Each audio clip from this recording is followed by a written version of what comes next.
Hello and welcome, everyone, to another episode of the New York Fishing Podcast. My name is George Skaka, and I am your host. So today we have a discussion on cobia, why they're here, how they got here, and how to catch them now that they're around. I speak with Jimmy Furch Jr. He works, or I don't know if he still does, but I think he does over at Bay Park Marina. Whether he does or not, big shout out to those guys. They have always been big supporters of mine and my brother, who is no longer with us. So those folks over there, they were weighing in cobia. I saw them, they were over like 70 pounds. I didn't even know they got that big. Sorry, I'm not educated on them. I'm always working on what we have here.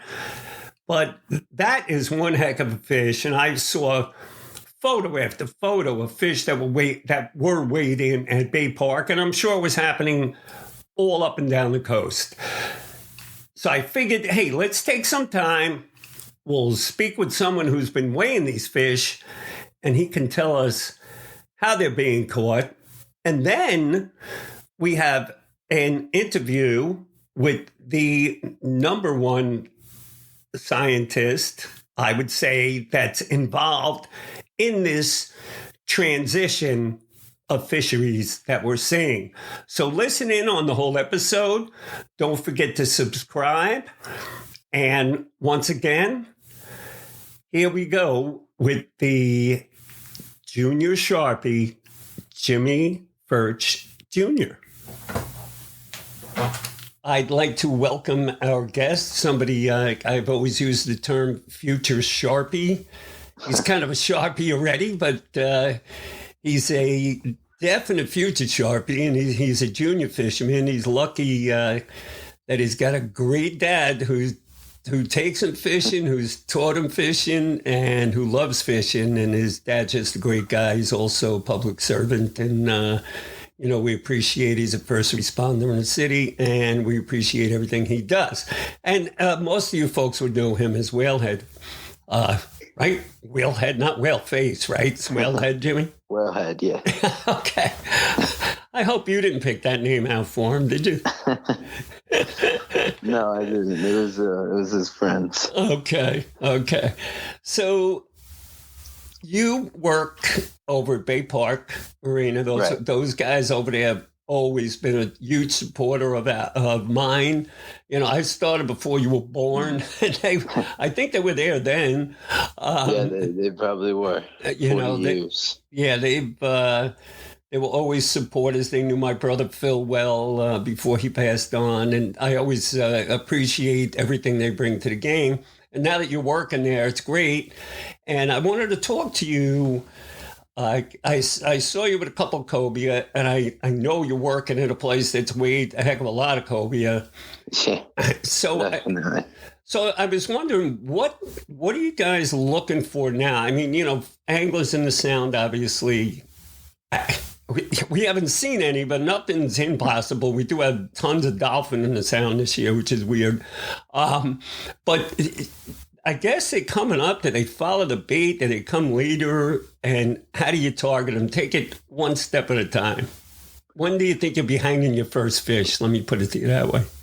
Right. So usually when all the warm water fish come around, when the water is the warmest, I like to say like mid-July. I mean, it's different every year. It seems to be getting earlier and earlier every year. Okay. But yeah, I would assume July, mid-July, when the bunker around. The fish are always on the bunker pods. Usually, the everything's been on the bunker. All the big giant bluefin we've been seeing inshore. All the stripers now. The live line bite's amazing. Right. Yeah, all the cobia have been on the bunker pods for the most part. So now, when you say in a bunker pod, when we used to fish striped bass, and when I used to fish, or when we do fish striped bass on bunker pods, you're getting right on the pods, you're jigging, you're casting in there. In some cases, you're trying to feed a live one. So how are you targeting the cobia, and what types of rigs and tackle and stuff like that are you using? All right, so the main thing I use is just a bunker snagger with some heavy mono leader, because there's a lot of sharks around, which is usually like the main issue when targeting them. Like, it'd be a lot easier to catch them if there weren't so many sharks, which is funny to say being in New York, but it's really a problem when you're fishing for them now. You spend quite a few dollars on bunker snaggers, right? When you go out for cobia. But the thing is, if you don't want to lose as many bunker snaggers, you could use wire. And people say that you can catch cobia on wire, and I've heard of it being done before, but I definitely would think, or I would say, mono works better. So I like to use, and what I caught my fish on was I believe it was 80-pound mono. It was my dad had some old leader material in the garage, and I found it and brought it with me just in case, and down to the last couple bunker snaggers, and tied that on, like about 3 or 4 foot of it, and to a barrel swivel. I was using my 5000 Vanford. It's a Shimano spinning reel, and 30-pound braid on there. So these fish, are you looking for fish in the pond? Do you actually sight fish it, or you just drift in these bunker in the pod, or are you looking outside the pods for these fish? You always want to look for the fish. And a lot of people do see them on top of the water. The difficult thing is they look just like sharks. So yeah, you gotta kind of pick them out. But usually they're on top and on the sides of the bunker pods, and the sharks will cut through. You'll see the bunker make they'll move around. You see the videos of the sharks going through, and the bunker will move around for them. So they're just moving through the bunker pod. Right. The cobia stay on the outside. Okay, so now let's be clear. Now, how deep are you fishing? It's really wherever the bunker pods are. I've heard of people catching them as far as 3 miles offshore in 80 feet of water, or in 20, 15 feet of water. Right. So it's where they're on top of the bait, where it's just wherever the bait is. But it's basically an inshore fishery. Where we are, it seems like it. So tell me about a couple of those fish that were hung over there last year. I saw some pictures of some cobia. I didn't even know that they grew that big. Yeah. So what sizes are those things? We started getting them in, and the first couple fish we had weighed in were like record breaking. We thought they were insane. I think the first couple were like 50 and 60 pounds. Right. About that. I saw those too. Huge. Yeah. Right. Yeah. And people started, one person weighed them in, one weighed in a fish, and then another person weighed one in, and then it became a regular thing there. Like, people were just weighing in cobia all the time. Everyone wanted to go after them, and the fish were getting bigger and bigger. We saw them up to like, I want to say 75, pushing 80 pounds. That is totally amazing. That is some fishery that a lot of people here on the South Shore, they hear about it, but they don't want to put in the time or the effort that it takes to, to catch a fish like that. They all feel you have to be lucky, but everyone thinks it's, just random luck that there happens to be a cobia here. Right, but you got to put a lot of little pieces together and to know where to look for them. How long do they stick around? Do you know? I mean, we've only really had them the last 2, maybe 3 years. Yeah. And it seems that they're just here as long as all the warm water fish are. Like, I think they stopped getting weighed in Bay Park around, September, mid-September. Wow, They stopped getting waiting. they hang around. Yeah, they hung around for a while. I would say August was the heat of it. Like, it was every day we'd get fish weighed in, and it was all cobia. That's all everyone wanted to do. There was a bunker snagger shortage for all the bait and tackle shops in the area, and I remember Mark at Bay Park, he pre-ordered like 300 of them, so wow. he was stocked up for the end of the season. Well, that's great. See, that's what happens. You're young, right? So you see all these striped bass, and a lot of people take for granted all these fish that we have. But when I was your age, they were like no striped bass. Right. So things change. And right after this talk you and I had spoken with someone that's actually in charge of cobia at the Atlantic States Marine Fisheries Commission, and he gives a good description about why those fish are here and, what we're seeing. And obviously it's what we all know, warming waters, although you can, there are deniers of it, but it True. is warming waters and bait. Everything wants bait, and we have all the bait. We have all the bait. We have all of it. It's bringing in everything you see. Oh, the fishing has really been amazing from it recently. So, the last couple of years. Yeah, that's great. That's great. So let me ask you this. So are you looking for any certain tide? Do you like or time of day or light or dark sun? Or do you know, have you seen any patterns? Like if you're in the shop, are you weighing them on rainy days? Yeah. Is there any way you can connect something? Because I know that's what I'd be doing. I'd be saying, wait a minute, this guy's weighing this today. Let me check the weather, Yeah, no, definitely. I wouldn't say anything about the tide too much. I mean, if the fishing's slow on one tide, the tide change usually turns it on. That's for a lot of fishing. But sunny days, it's easier to see the cobia. They're on top more. The bunker on top.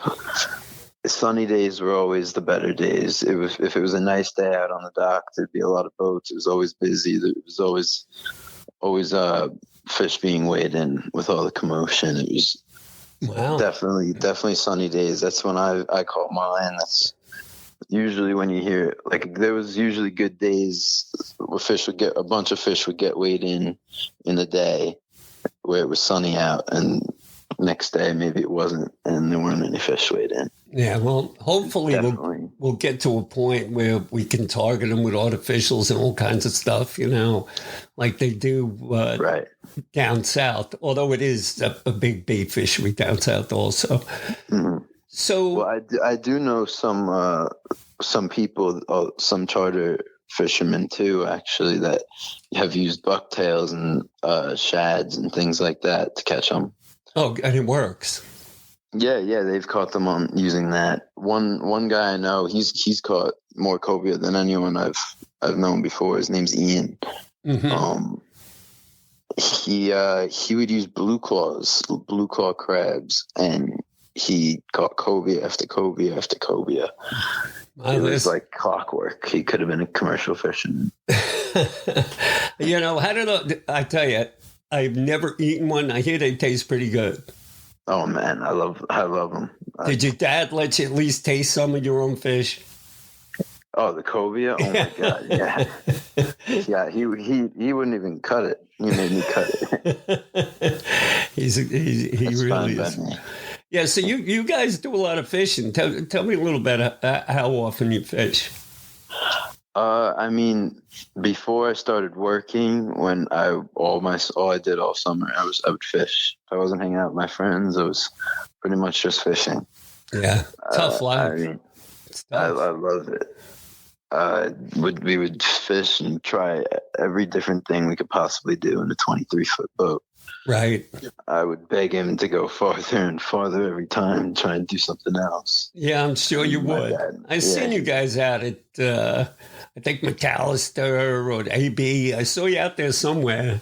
You know, when I'm fishing out there, I'm not that familiar with the area, so I kind of never know where Lep is taking me until we finally get there. But the fluke fishing out there is great. But I want to keep this to Cobia. So you're expecting them to come in any day? Well, I mean, it's been a little cool, but you know, who knows what the ocean temperature is doing right now. So they should be coming in next month sometime, right? Or the end of this month.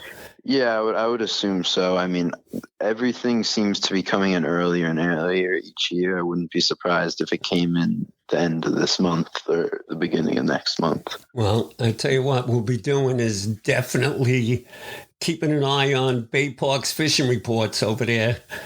Definitely. And we'll be in touch with you. You know, I'd like to keep in touch with you during the course of the year, and we do this a little bit more in that you can introduce people to different types of fishing, and it's good that people understand that there are younger folks out there that want to get into this game.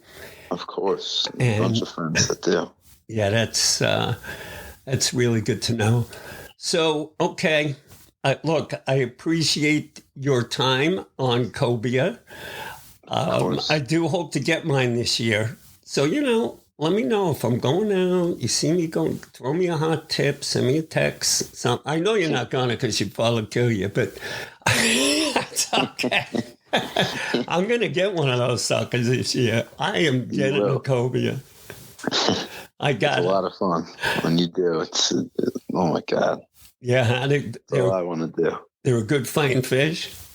Oh yeah, he didn't know he was hooked when I had him until he was right next to the boat and zoom, woke up. And I love when it happens. I love when it happens when it's not a fish that I really don't want to drop, but when it's a fish I don't want to drop and it does that.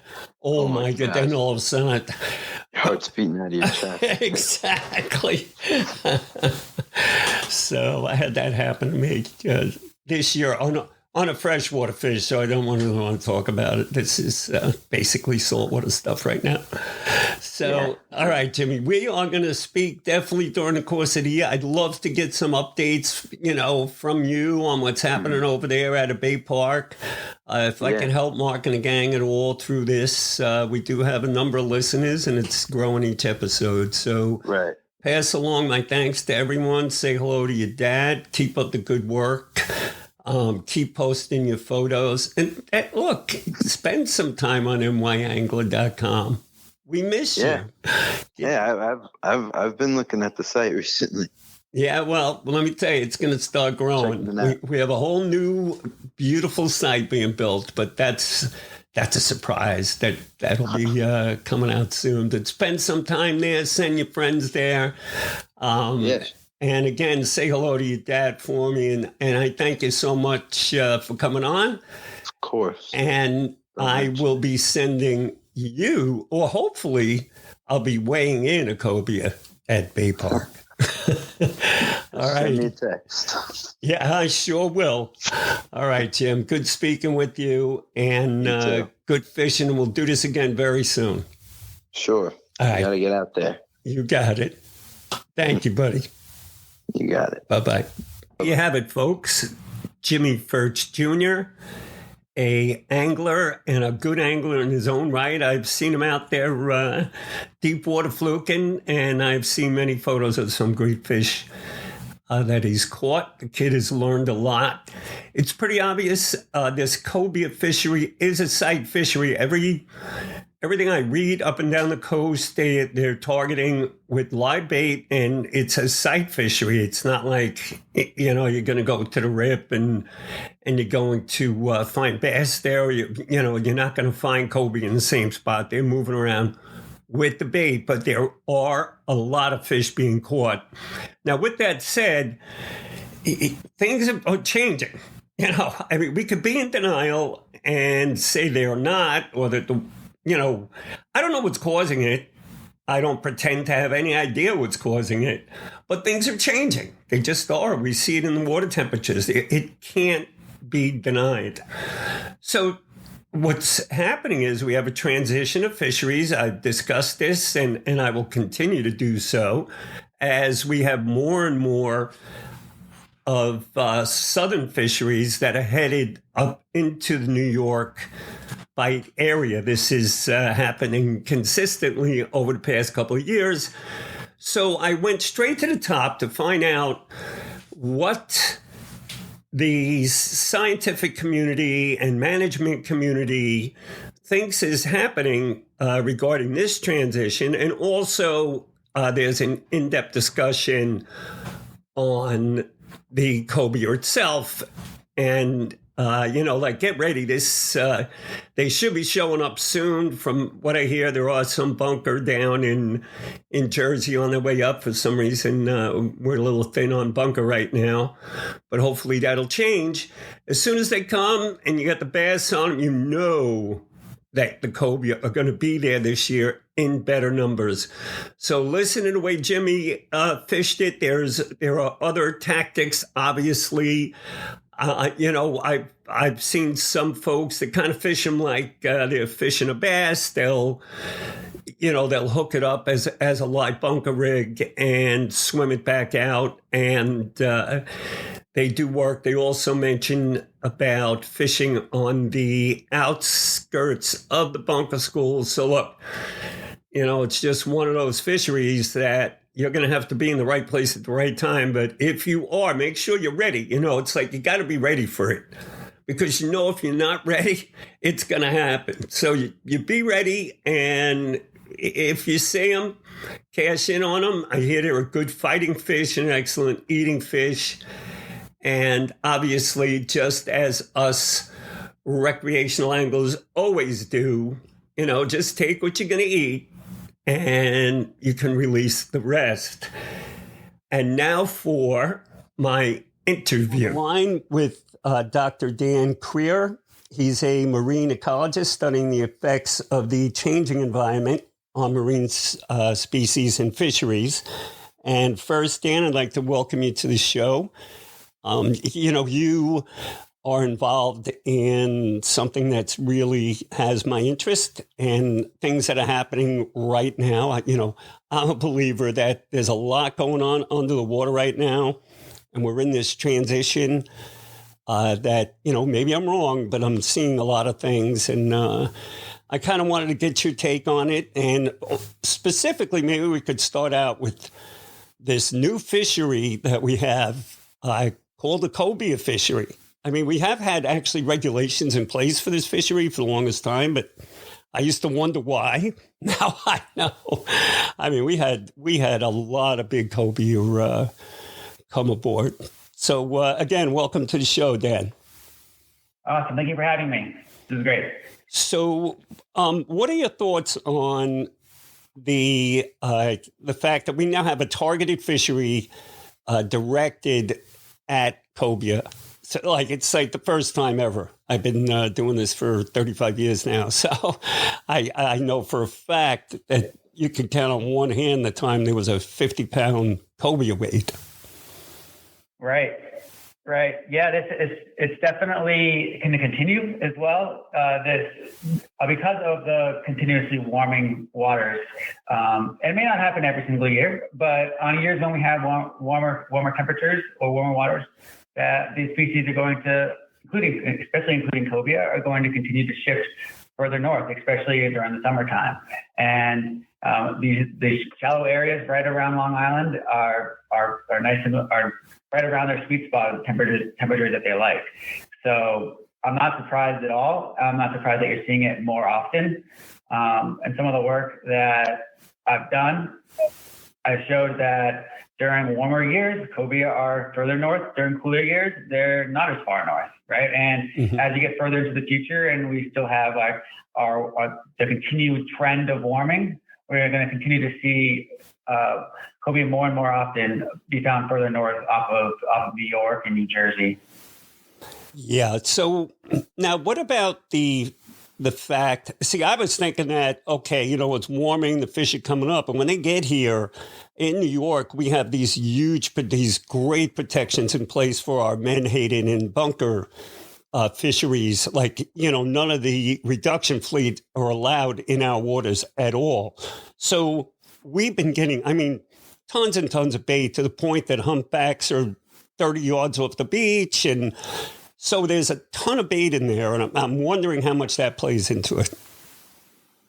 Yeah, they are definitely, because so cobia are generalist feeders, which means that they eat a lot of different types of species.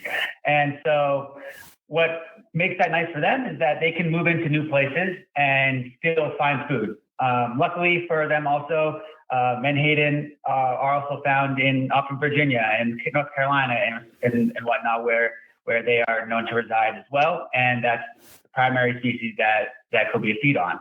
So that could definitely direct maybe locally where they are within, or I guess off of Connecticut or New York or New Jersey. But what may push them further north, that further distance, can likely be the warmer waters. And in addition, those warmer waters could be pushing menhaden further north.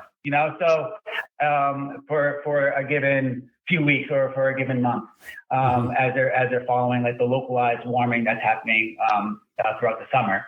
So yeah, it definitely varies. They're very driven by food, right? And they're going to follow big schools of fish.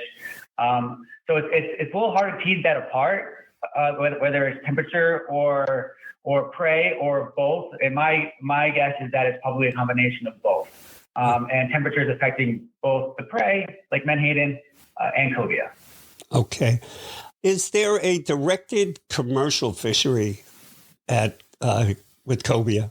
Because I don't recall ever seeing it in a seafood store, but I'm just curious if there's a directed commercial fishery. Yes, there is, but it's very, very small. I can't remember the quota off the top of my head, okay. But it's very, very, very, or the percent of the quota. It's less than 5% of the quota is allocated for commercial. So it's the vast majority is allocated just for recreational. And so yeah, sometimes you'll see them as like a specialty item at a restaurant. Mm-hmm. But yeah, for the most part, you're not going to see them in the supermarket. Yeah, because from everything I hear, I haven't had any yet, but I hear it's a pretty good eating fish. So, and that always scares me. You haven't? No. Man. No, I haven't. I want to catch the one that I eat, so that's a problem. I haven't been in the right place at the right time yet, but I will. And but that always frightens me, because every fish that tastes really good, it's got a bounty on its head. So that's why I asked that question. We love fish, so Americans love to eat fish, and a fish like that. Right now, a live blackfish, believe it or not, in New York, it's illegal, but it happens. And they're selling live blackfish for $25 a pound. So you get it. Whoever thought that would happen, right? No one. So, so I'm just bringing it up and trying to nip it in the bud, So, so now what about their spawning habits? Where do those fish spawn? Do you know? Yeah. So the major spawning area, especially for the cobia that use the more northern parts of the Atlantic, is Chesapeake Bay. That's their biggest spawning ground. They both males and females come in there during late spring, early summer, spawn, and they can spawn continuously throughout the summertime. And then after the summer, they'll leave. And for some reason, sometimes in the middle of the summer, some individuals will shoot further north. Just like some may go up to Long Island, off of New Jersey, off of Delaware and Maryland. But during the spawning times, it's well known that it occurs in Chesapeake Bay. There has been some hypotheses out there that they might spawn offshore of Virginia and offshore of Maryland and Delaware, but that is not as well understood. And then there's also spawning off of South Carolina. as well in some of the estuaries there. But primarily the individuals that you guys are interacting with up in New York are likely from the group that spawns in Chesapeake Bay. Okay, so that tells me that if they're spawning in Chesapeake Bay, I mean, we have the same conditions in the Hudson River. I mean, we have the second largest striped bass fish, we produce the second amount behind the Chesapeake for striped bass. It almost seems like they're spawning around the same exact time as the striped bass. So I'm thinking that maybe we'll see, I don't know, you never know, could see resident population. Yeah, and so I know striped bass spawn in a little bit more fresher water. So Cobia will still spawn in pretty saline waters, probably between like 15, which on the bed is very low end, 15 parts per thousand, all the way up to ocean, which is around 35 parts per thousand for salinity. So yeah, obviously there's a lot of other conditions that dictate what makes a good habitat for fish to spawn in. And for Cobia, we are still trying to figure that out. That's something that may be linked to if we may or may not see Cobia spawning happening in areas further north, such as Delaware Bay or Long Island Sound and whatnot, or New York Bight. That those are areas that potentially, given the temperatures, could be suitable for spawning, but there are other attributes or features that are important as well for spawning or for successful spawning. So whether it ends up happening or not, we'll have to wait and see. But as they start to use more and more area up there, or more and more habitat up there for longer periods of time, I wouldn't be surprised. Okay, so let's for a moment switch species here and jump over to tuna. So in the last few years, we've had a really good inshore bite on both yellowfin and bluefin. When I say inshore, 20 miles. And I was wondering, you think those fish are moving in because I don't think the Gulf Stream came in that far. I was watching it, but you think maybe it's due to the warm waters that those fish are coming in, or I've seen this in the past, so I really don't think that there's a connection. But I'm curious what you guys are seeing. Yeah, I think the best guess that we think is causing this is probably likely they're following those large menhaden schools that are occurring further inshore. That's probably driving those tuna distributions more, or I guess closer to land. Yeah. Mm-hmm. So I'd agree with you there. Okay. So do you feel we're seeing some really good seasons. Do you know how NOAA feels about the stock and the biomass and all of fishery? For which species? For yellowfin or bluefin. Yeah, so the Western Atlantic bluefin tuna fishery is very well sustainable, or is very well sustainable.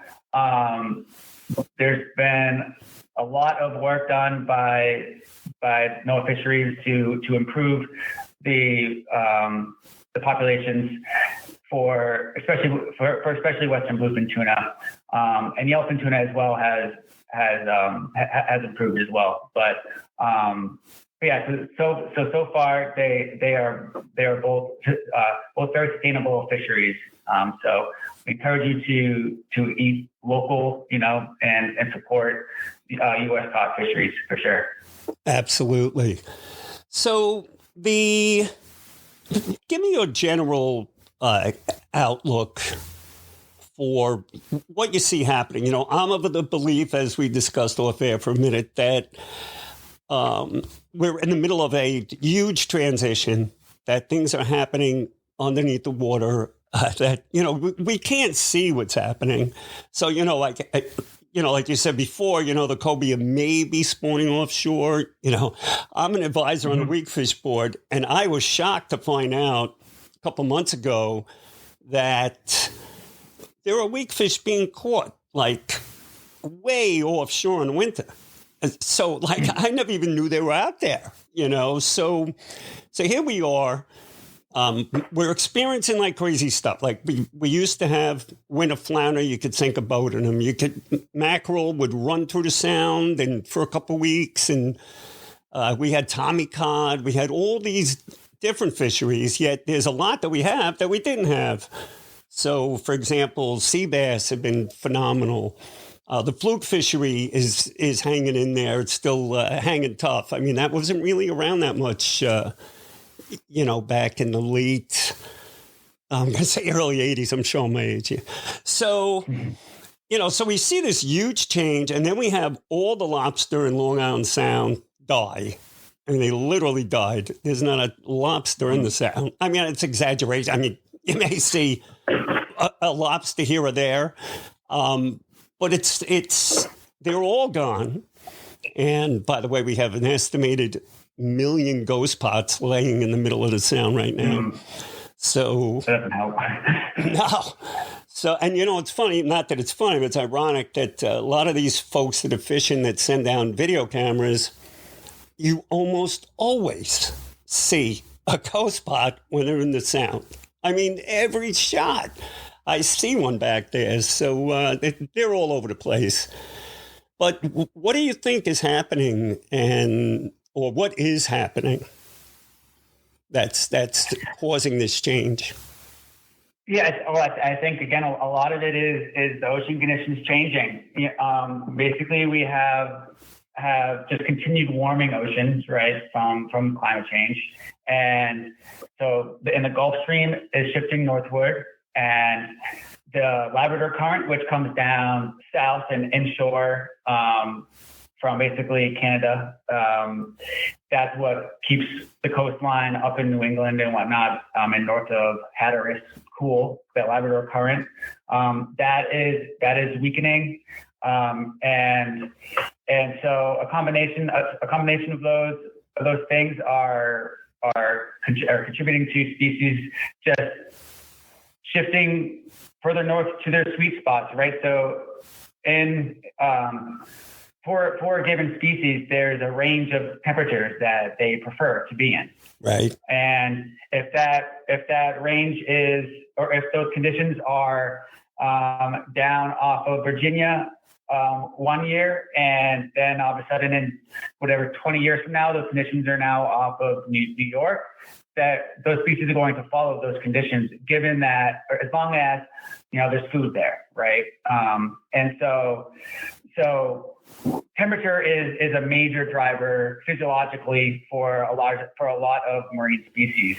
There are other conditions as well that are important, like salinity and the amount of oxygen in the water. But temperature is a really known strong driver dictating where species go.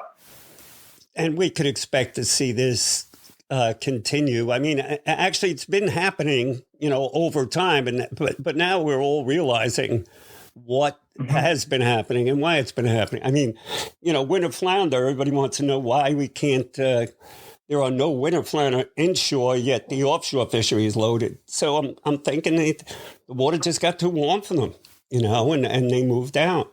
Not that we killed them all. So, right.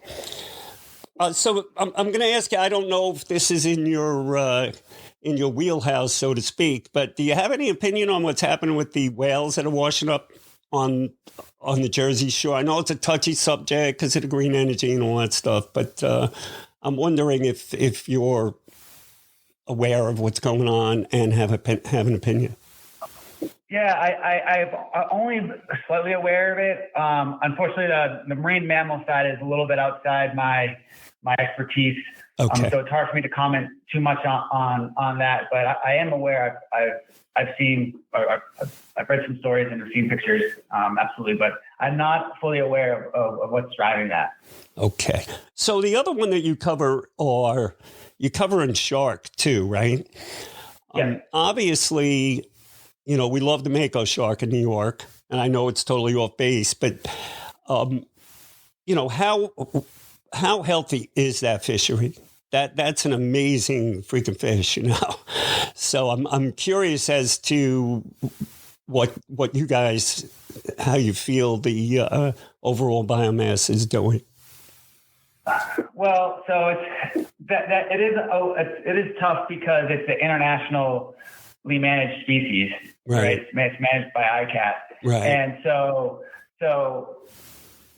there have been declines, but we're looking at it from the entire Atlantic or North Atlantic population, and so in some countries we may be seeing some declines, but off of others that may not be the case. And so I know with ICAT, eventually all the countries came to an agreement that we need to be more cautious with Mako, with the worry that we want to make sure that the stock is able to be filled. So I'm not part of that conversation. I don't work with the international side with ICAT. Mm-hmm. But with my understanding is that I think there's just extreme caution given how much they interact with fisheries and also the life history of Mako sharks, because they take a long time to reach maturity. They don't have very many young pupped at once, right? And they take a long time to grow, and so they are vulnerable to fisheries, all kinds of fisheries. So there are reasons why the government and the international community is being cautious there. Okay. Yeah, we all want to protect the mighty Mako. I had a big one once when I was a kid. If I had it to do over, I'd definitely release that fish. I was like 600 pounds. But in any case, it is what it is. And we have to move on to whatever species that we can find, whatever comes up our way. So, and, look, I'm just trying to bring out the fact that, yes, things are changing, but it's not bad. It's just changing. My guess is we're going to see black drum in our area soon. We're already kind of seeing some small ones around, and I think we're going to have a lot more black drum soon, but we'll see.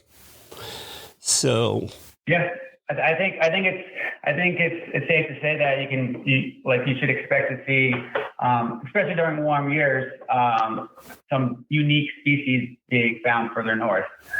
We experienced that in Chesapeake Bay as well, with species coming, like tropical species that end up like randomly appearing in our species. They maybe get caught in the Gulf Stream,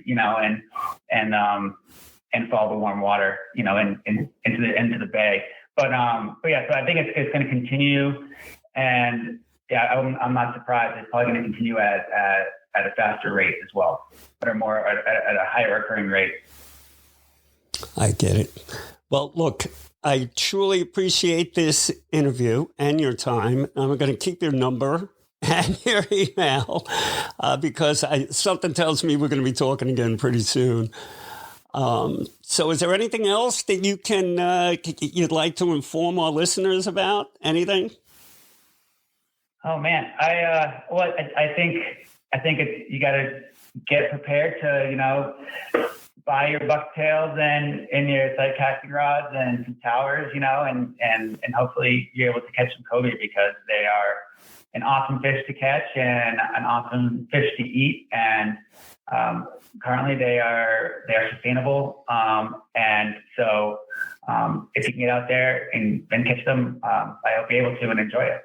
So do you actually fish for them, you yourself? So when I was a PhD student at the Virginia Institute of Marine Science, or VIMS for short, mm-hmm. That's right off of Chesapeake Bay, and so I worked with fishermen a lot to tag them, and also I've brought them back to VIMS, and I did some lab experiments on them. Nice. So fishermen helped a lot. The recreational community helped a lot on collecting my animals, but I also caught some myself. Like we had our own vessel at VIMS, and we had a tower on it. And so once I learned, how to fish for them properly, we got not as good as fishermen, but we got all right. We did our that's okay. It's fishing with catching cobia on our own and tagging them and releasing them. That's great. That is great because, the guys that had them, they were just outside of the bunker schools kind of running with them. But they had to catch one that wasn't, actively feeding. But those those were the ones that they were getting them on. They would throw a bunker out in front of it. And, provided it wasn't in the middle of the school, that's how they were catching them. So I guess it won't be too long before we have a mandatory circle hook on them. I don't know. I hope not. Yeah. That's funny. Yes. And I know from my research, some of the models that I created have predicted that in the next 20 to 40 years that the best habitat for cobia in the summertime, so thermally the best habitat is off of New Jersey. It'll be the best suitable habitat will be off of the highest percentage of suitable habitat will occur off of New Jersey compared to anywhere else throughout the Atlantic in the summertime. And so it's only going to continue these species are only going to continue to slowly push up. They may not be readily in New York all the time, but I think that those instances are going to continue to increase. And yes, 20 to 40 years in the future, and I wouldn't be surprised if you see them every summer on a reliable basis. All right, well, great. Again, look, Dan, I really appreciate you doing the interview, and we're going to do another one in the future. And cool. Keep up the good work there. And we appreciate it. Like I said, there's a lot of people listening to this thing right now that they, I don't know what it is. They don't want to accept that things are changing, even though they are right before their eyes. So things like this help educate folks. And I hope, look, there's nothing we could do about it, really. It is what it's going to be. And, as a world or as a nation, we all got to try and slow it down, but I don't see that happening anytime soon. So yeah, and at this point, the ocean takes a long time to change, right? And so we can make changes, and improvements to lower our greenhouse gas emissions and our reliance on fossil fuels. But that doesn't mean that, regardless, it's still there's a lot of inertia, right? Of warming that's going to continue to happen before we start to see any, lessening of the warming effect. Right. And that's just in the air. If you look into the water, it's even slower, right? So these species are going to be transitioning further north for decades and decades and decades to come, regardless of how much we do at trying to control greenhouse gas emissions. So that means that fishermen need to adapt. That means that managers need to adapt. That means scientists need to adapt. And so that's going to happen regardless. And you're going to see new species, and might lose some species, and that's just the way it is. And like I said, everyone's going to have to learn to adapt, just like these fish are. Right. Well, you know what? It's the way I see it, it's an excuse to buy different tackle. Okay, so now I have to get tackle just for cobia. See, that's how we are. You got to have something for fluke, striped bass, whatever it is. So, I'm loving it, actually. So, it's exciting. You can take advantage of the new situation or the new species that are there. That can be exciting. Well, that's exactly what we're all doing. So, again, Dan, I appreciate it. We will talk again soon. And thanks again for doing this interview. Awesome. Thank you for having me. I really appreciate it. Okay. There you have it, folks. I hope you enjoyed that as much as I did. Please subscribe to this podcast. We're getting more and more listeners every single week. It's very simple. All you have to do is say, "Hey, Siri, play the New York Fishing Podcast," or "Hey, Google, play the New York Fishing Podcast," or whatever it is, Alexa or Google device at home or any telephone you have. So be sure to tune in. I'm going to try to bring you information that you're not going to find anywhere else. And I know some of it sounds boring, and it's actually gets that way sometimes with me, but I'm going to bring you the facts. I'm not making up stuff. Every single thing I say is a fact, or at least I fact checked it, and hopefully what I checked was real. But I try to deliver, and I try hard to deliver the truth and the facts. And so please subscribe to this. More listeners turns into more strength. And that's what we need right now. We need unity. I believe we are unified, but we're kind of unified apart, which is something, social media brought to the scene. Anyhow, subscribe to this podcast. Remember, I'm doing this for 35 years. I know what I'm talking about, and you want to be in on what I know.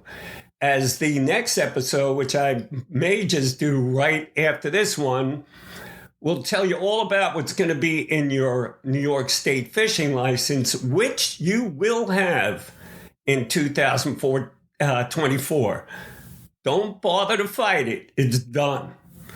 We just got to see what we can get out of this thing, and they are baiting us with a lot of stuff. So watch out for that podcast. Make sure you subscribe. It means a lot. The more subscribers, the more people understand that I'm probably speaking for a lot of people on both sides, the industry and the recreational angler, and most importantly, the conservation of the fishery. So please subscribe. Thanks for tuning in. And I'll be right back at you with all the license information that I have, which is fact. It's not made up. It's not done yet, but I got all the dates and all the figures. So we're going to do that right after this. Thanks again, everyone. Get out there, tight lines. I don't have to tell you, the fishing is really good.